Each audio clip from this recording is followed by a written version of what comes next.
अचानक बारिश का कहर, खरीफ फसल बर्बाद होने का खतरा, पहाड़ों में बर्फ, मैदानी इलाकों में ठंड। आज का मौसम अपडेट बहुत अहम है। पूरे देश में कई मौसमी सिस्टम सक्रिय हैं, जिससे बारिश की गतिविधियां बढ़ सकती हैं। इस वजह से खरीफ फसलों की कटाई और रबी की तैयारियों पर गहरा असर पड़ सकता है। आइए देखते हैं अगले 48 घंटों में मौसम क्या कहता है। बता रहे हैं weather expert doctor S N Pandey. जिस तरह आप देख रहे हैं कि अभी भी पूरे देश में कई मौसमी सिस्टम बने हुए हैं और ये मौसमी सिस्टम कई हवाओं के चक्रवाती क्षेत्र, निम्न दबाव के क्षेत्र और डिप्रेशन भी, इन सभी के कारण पूरे पूर्वी भारत में 3 तारीख से लेकर 5 तारीख तक, उड़ीसा में, आंध्र प्रदेश में, पश्चिमी मध्य प्रदेश में हल्की रेन, ये सारी चीज़ें लगातार, चाहे मध्य प्रदेश का इलाका हो, गुजरात का इलाका हो और उत्तराखंड का इलाका हो, पश्चिमी उत्तर प्रदेश हो, बिहार हो और पूर्वोत्तर के राज्य हों, इन सब जगह बारिश की गतिविधियां चल रही हैं। और जो हमारे मानसून की वापसी हो रही थी उस पर भी ब्रेक लगी हुई है। ये स्थितियां किसानों के लिए और जो हमारे खरीफ की तैयार फसलें हैं उनके लिए बहुत अच्छी नहीं कही जा सकती हैं।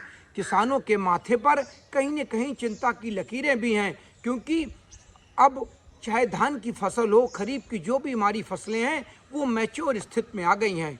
और अभी भी किसानों के फ़ोन आ रहे हैं कि इन दिनों में जो बारिश हुई है उससे उनकी जो तैयार फसलें थीं वो गिरी भी हैं, उससे नुकसान हुआ है और उनके कई फसलों में बारिश भी होने से पानी भी भरा है। तो ये स्थितियां निश्चित रूप से हमारे देश के किसानों के लिए और जनमानस के लिए बहुत अच्छी नहीं कही जा सकती हैं, क्योंकि जब खरीफ की फसलों की कटाई का वक्त आ गया है, इसी के साथ जो हमारे रबी की फसलों का बुआई का समय भी है और खेत तैयार नहीं हो पा रहे हैं। लगातार 2 से 4 दिन बाद इतनी बारिश हो जाती है कि खेत तैयार होने में दिक्कत हो रही है।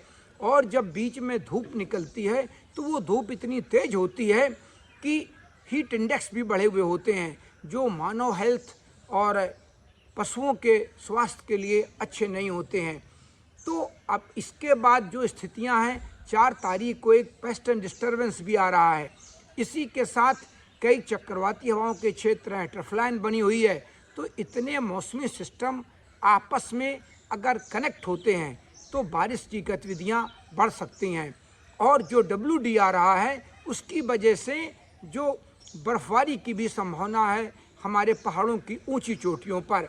तो अगर बर्फबारी होती है और बारिश भी इसी तरह होती रहती है, जो बारिश धीमी भी हो रही है, कहीं तेज भी हो रही है, तो जब बूंदाबांदी कई दिन तक लगातार होती है तो तापमान गिरते हैं। इससे भी थोड़ी ठंडक बढ़ने की संभावना पूरे देश में बन जाती है। तो ऐसी सिस्टम लगातार हैं कि बारिश भी हो रही है, वेस्टर्न डिस्टर्बेंस भी आ रहा है और ऊंची पहाड़ियों पर बर्फबारी की भी संभावना दिख रही है। तो ये परिस्थितियां इस ओर इशारा कर रही हैं कि हो सकता है कि तापमान जल्दी गिरे और अक्टूबर में सर्दी भी जल्दी आ जाए। ये स्थितियां निश्चित रूप से हमारे लिए अच्छी नहीं कही जा सकती हैं, क्योंकि जब फसलों की कटाई का वक्त होता है तो उस समय बारिश नहीं होनी चाहिए।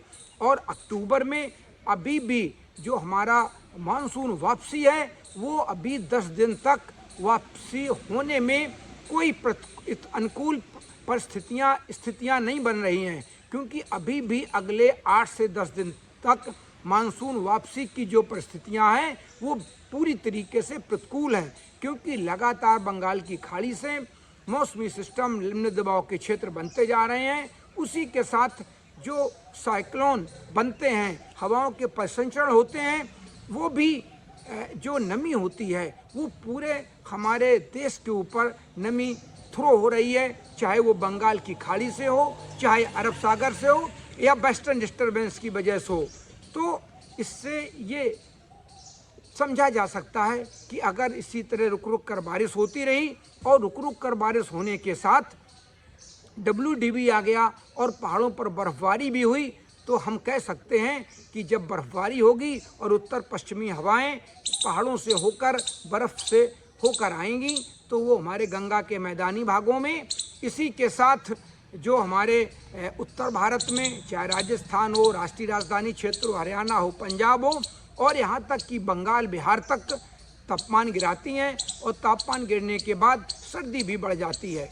तो हो सकता है कि 15 अक्टूबर या मानसून वापसी की प्रक्रिया शुरू होते होते हमारे गंगा के मैदानी भागों में उत्तर भारत में थोड़ी सहरन भी हो जाए और रातें थोड़ी ठंडी होने लगें।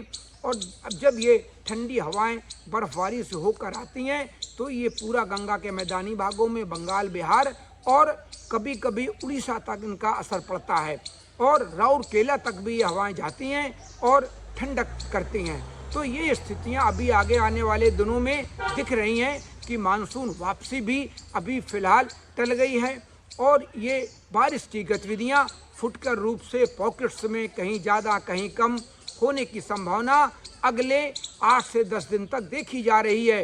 ये सारी स्थितियां उत्तराखंड में भी बादल बने रहने की स्थितियां हैं। महाराष्ट्र, कोंकण, गोवा में और गुजरात के पश्चिमी क्षेत्र में बारिश की गतिविधियां थोड़ी कम हो जाएंगी और पश्चिमी मध्य प्रदेश में भी लाइट रेन हो सकती है। इसी के साथ उड़ीसा, छत्तीसगढ़ में यहाँ भी 2 से 3 दिन तक अच्छी बारिश होने की संभावना है। उप हिमालयी क्षेत्र, तटीय महाराष्ट्र, तटीय आंध्र प्रदेश, उड़ीसा, पूर्वी भारत, इन सब जगह अभी जो मौसमी सिस्टम इतने मजबूत बने हुए हैं कि बारिश की गतिविधियाँ चलते रहने की पूरी संभावना है। बारिश भी होती रहेगी और उसी के साथ वेस्टर्न डिस्टर्बेंस 4 तारीख को आना है तो बर्फबारी भी होगी ऊंची पहाड़ियों पर।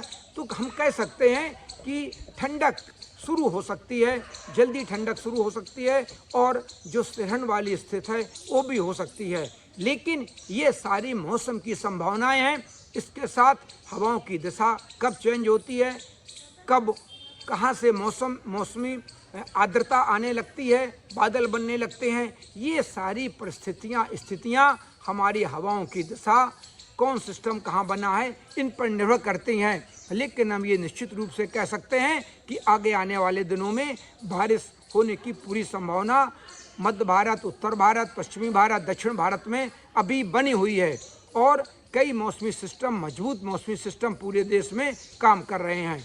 मुझे बरसात की झीनी झीनी फुहारें मिले ना मिले, हमें पावस की उमस चाहिए।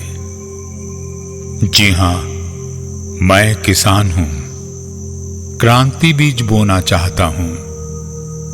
मुझसे अभी सावन, भादों, क्वार, कार्तिक या फागुन की बातें मत करो। मैं आषाढ़ की पहली बारिश में भीगकर ठहरी हवा में उमस से आकुल व्याकुल होना चाहता हूं।